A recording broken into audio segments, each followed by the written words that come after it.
welcome back to Score on Business. So, Robbie, one thing you were saying a moment ago is the importance of perseverance. You just can't give up. Yep.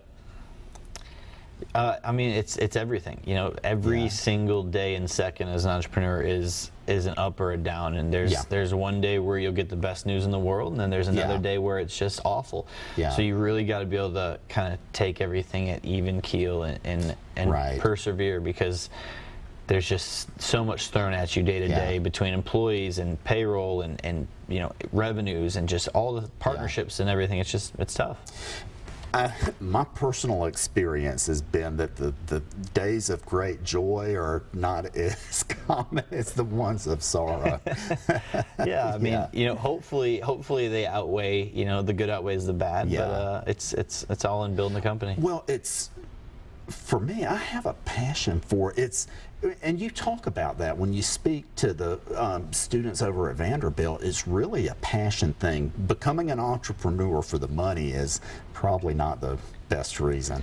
Yeah, I'm a big advocate on living the life that you want, and if you want to live a certain way, go out and create it. And you know, for me, so I want to have the freedom to travel and spend time in my favorite cities in the United States. So my favorite cities just happen to be Nashville, Miami, New Orleans. You know, with our expansion soon in 2016, we're looking at going into Vegas and into the mountains. And I love skiing, and I dabble at roulette. So you know, I want to spend my life doing things I enjoy, and that's my basis of every decision I make. That is sharp.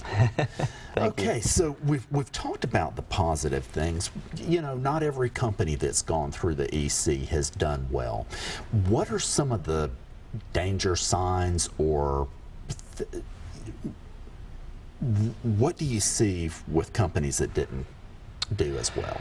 Yeah, you know, I think a lot of it is a combination of bad timing, you know, that the market's either not ready, or you're too ahead of the market, or you're a little behind it. And the other one is just, you know, a lot of times when an entrepreneur sees signs of failure, they turn back. Whereas the really good ones will weather the storm, which we already talked about. But, you know, timing is huge. Timing into a market is everything. They say you're either first to market, you're the better company in the market, or you cheat, right?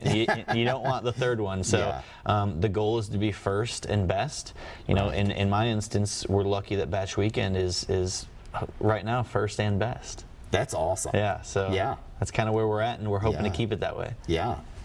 So how have you applied knowledge gained from your work at the Entrepreneur Center to your company? Everything is owed to the people I've met at the EC and the things I've learned. Now I've worked really hard, but taking the mentorship and the leadership from, you know, people like Michael Bertram, Stuart McCorder, Sam Lingo, who are community leaders and have been in my shoes before. Just being a sponge is the biggest thing I could give, you know, advice to anyone that walks into the EC, is just be a sponge, because everyone there has done something good and has been successful. So just learn. Yeah, and you know, one thing, it's okay to not know everything. You know, and it's okay to learn. It's okay to be wrong. It's okay to make mistakes. But the importance of being able to take in what people tell you without getting defensive, and I think is really important. Yeah, it's a test of your character, you know, and you should always aspire to be the dumbest person in the room. And if you can do that, then you're always going to become better. But I think, you know, you got to put your ego aside and realize that throughout life there's a ton of things to learn. And you know, I'm still an infant in this entrepreneur journey, but you know, we're getting there.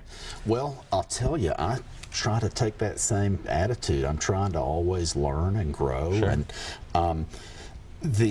so we've talked a little bit about the entrepreneur. On the last show, we talked about the incubators. Tell us about some other things there for at the EC? Yeah, so the EC is a fantastic resource. You know, the EC houses Jumpstart Foundry, which is, you know, changing healthcare for the better. They are making, you know, healthcare fun again, and they're doing amazing things to revolutionize healthcare. Jumpstart Foundry is the thing to do if you're in healthcare.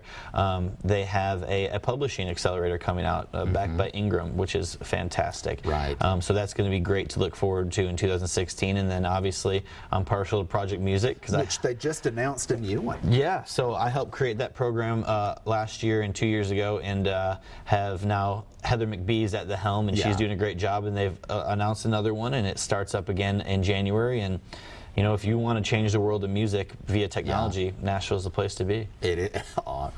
Hey, thanks so much for being here. Of course, thank you. Ladies and gentlemen, we'll be right back.